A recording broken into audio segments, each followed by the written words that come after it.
బ్రతకడానికి గాలి, నీరు, ఆహారం ఎంత అవసరమో మనిషి మనుగడ సాగించడానికి చదువు కూడా అంతే అవసరం. ఈ రోజు మనం అనుభవిస్తున్న సకల సౌకర్యాలకు, అభివృద్ధికి కారణం చదువు. చదువు ఎటువంటి కష్ట నష్టాలనైనా ఎదుర్కొనేటువంటి ధైర్యాన్ని ఇస్తుంది. చదువుకోవడానికి ఎటువంటి అవకాశాలు లేని రోజుల్లో డాక్టర్ బిఆర్ అంబేద్కర్ చదువునే ఆలంబనగా చేసుకుని అట్టడుగు స్థాయి నుండి ప్రపంచానికే స్ఫూర్తి ప్రదాతగా, భారత రాజ్యాంగ నిర్మాతగా, భారత రత్నగా ఎదిగాడు.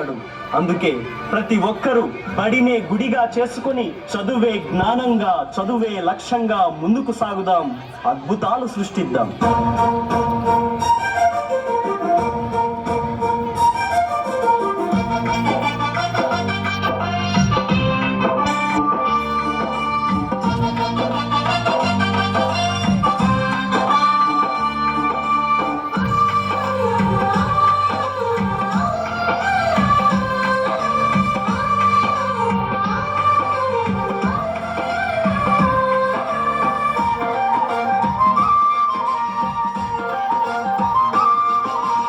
చదువే జ్ఞానం, చదువే ధైర్యం, చదువే లక్ష్యం, చదువే గమ్యం. పాఠశాలలోనే బ్రతుకులు తీర్చిదిద్దుకుందాం.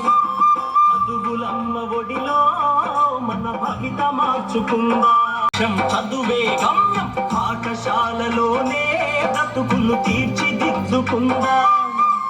చదువులమ్మ ఒడిలో మన భవిత మార్చుకుందాం. కష్టాలనైనా, కన్నీళ్ళనైనా కడతేర్చేది చదువేరా, కల నెరవేర్చేది బడియేరా. కష్టాలనైనా, కన్నీళ్ళనైనా కడతేర్చేది చదువేరా, కల నెరవేర్చేది బడియేరా. చదువే జ్ఞానం, చదువే ధైర్యం, చదువే లక్ష్యం, చదువే గమ్యం. పాఠశాలలోనే బ్రతుకులు తీర్చిదిద్దుకుందాం. చదువులమ్మ ఒడిలో మన భవిత మార్చుకుందాం.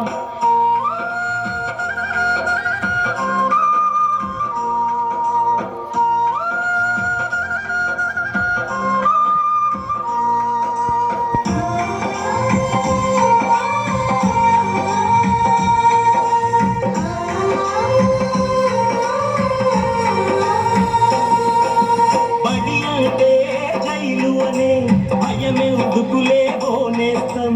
బడి అంటే అమ్మ ఒడి, అది మాదర బందీ లేని గుడి.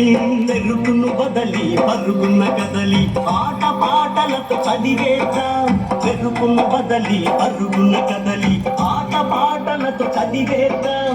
అక్షర జెండా ఎగరేద్దాం, అక్షర జెండా ఎగరేద్దాం. చదువే జ్ఞానం, చదువే ధైర్యం, చదువే లక్ష్యం, చదువే గమ్యం. పాఠశాలలోనే బ్రతుకులు తీర్చిదిద్దుకుందాం.